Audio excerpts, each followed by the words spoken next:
예, 오늘 오전에 보건복지위원회에서는 정호영 후보자에 대한 인사청문회를 진행했습니다.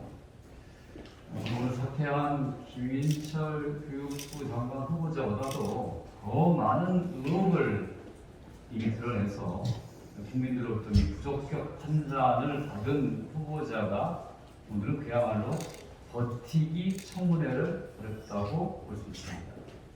먼저 처음부터 핵심 자료에 대한 자료 제출 거부가 오래됐습니다. 오늘은 저희 의사진행 발언을 통해서 CT하고 MRI 자료를 당장 제출하라 라고 해서 오전 정회 끝나고 난 다음에 관련 CD를 받았습니다. 그런데 느닷없이 국민의힘이 이 자료 유출이 우려된다면서 같이 여야가 같이 보자고 하는 엉뚱한 제안을 했습니다. 저희도 이 자료를 본 전문 의료인들을 지금 대기시킨 상태입니다만 이분들도 익명으로 이 자료를 보고 전문가로서의 견해를 이야기해야 되는데 공개된 장소에서 같이 보자고 하는 것 자체가 아주 터무니없는 황당한 주장이었습니다. 결국은 그 여야가 입씨름 끝에 CD를 제가 전달받아서 전문가에게 의뢰해서 분석해서 그 결과를 오후에 알리도록 그렇게 할 겁니다. 또 하나는 편입학 당시 자료입니다. 이 후보자가 오늘 왜 그 자료를 안 내놓으려 했더니 경북대학교에서 안 준다고 했습니다. 근데 우리가 확인해 본 거에 의하면 경북 측에 자료를 왜 안 주냐고 그랬더니 정호영 후보 측에서 주지 말라고 했다라고 합니다. 그래서 오늘 그 따졌더니 자기는 그런 주장을 한 적이 없다. 그럼 결국은 인수위 측에서 주지 말라고 했다고 밖에 볼 수가 없는 겁니다. 그래서 이거는 점심 때 아무튼 아들을 설득해서라도 오후에 자료를 제출하라고 그렇게 요구를 했습니다. 또 오늘 그 새롭게 드러난 자료인데요. 그동안에 이 아들, 딸의 이 의대, 경북대 의대 편입학에 관련된 의혹만 있는 줄 알았더니 오늘은 또 후보자가 처조카를 간호사로 채용할 때 면접위원이었답니다. 벼저씨 자료에 나와 있습니다. 오늘 새로 밝혀진 건데요. 이제 아빠 찬스에 이어서 이모부 찬스까지 쓴 겁니다. 이런 후보는 우리도 처음입니다. 또 이거를 묻는 의원의 질문에 이 처가에 대해서 어떻게 되냐고 했더니 네 남매 중 아마 한 명의 여성 그 형제가 있을 거라고 합니다. 아마. 아니 아무 처가가 무심하다고 하더라도 한 명이면 한 명이고 두 명이면 두 명이지 아마 한 명이라고 했다가 그 문제를 지적을 하자 처가하고 잘 교류가 없어서 그렇다라고 얘기합니다. 아무리 그래도 그렇지 처조카가 간호사 시험 응시했는데 그걸 모를 수 있겠습니까?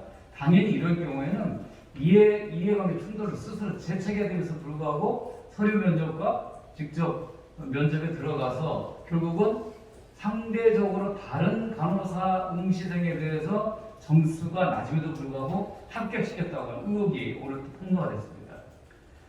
이런 내용을 봤을 때 이 정호영 후보자는 더 이상 버텨서는 안 된다는 게 우리 민주당 심지어는 야당 의원들조차도 이미 사퇴하라고 하는 주장을 하고 있는데 오늘 계속 법적으로, 윤리적으로, 도덕적으로 문제가 없다고 하면서 계속 버텼습니다.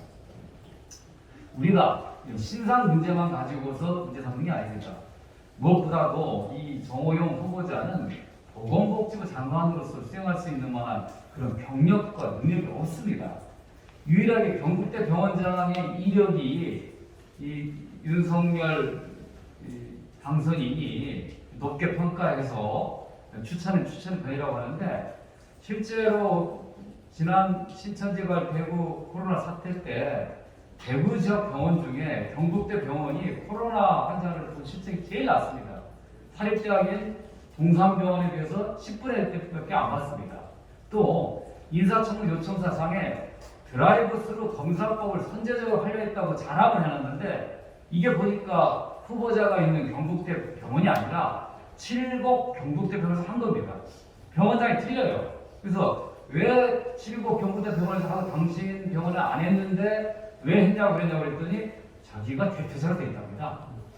아니 군원장이 한 거를 가지고 그 공을 가로채서 그걸로 장관이 되겠다고 하는 것 이건 너무 좀 뻔뻔하다 이런 생각이고요. 또 후보가 내세우는 그 이 경력이라고 하는 게 병원 경력인데 뭐 무슨 뭐 서울대병원 이사, 대구의료원 이사 뭐 이런 것들인데요. 또 대한병원협회 이사도 있더라고요. 이 정도 경력이면 제가 보기에는 병원협회장에 적합하지만 보건복지부 장관 경력이 없습니다. 우리가 보건의학의 발전을 위해서 어떤 기여를 했는지, 정부의 어떤 기관에 참여했는지, 연구 용역을 세운 적이 있는지 물어봐도 보건의료 정책부장에서는 아무것도 없는 겁니다. 결국은 아무것도 모르는 윤석열 당선인이 아무것도 모르는 정호영 후보자를 단지 안다는 이유만으로 장관 후보자로 추천한 것입니다. 자, 이제 우리 판단은 분명합니다. 정호영 후보자는 보건복지부 장관 후보자가 아닌 자녀복지부 장관 후보로 적합합니다.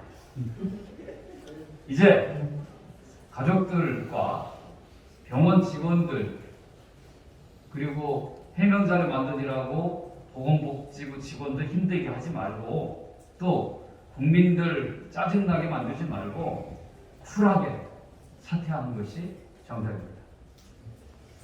네, 감사합니다. 이미 정호영 후보자에 대한 판단은 내려진 것 같은데요. 그러시면 스티커로 판단을 보여주시기 바랍니다.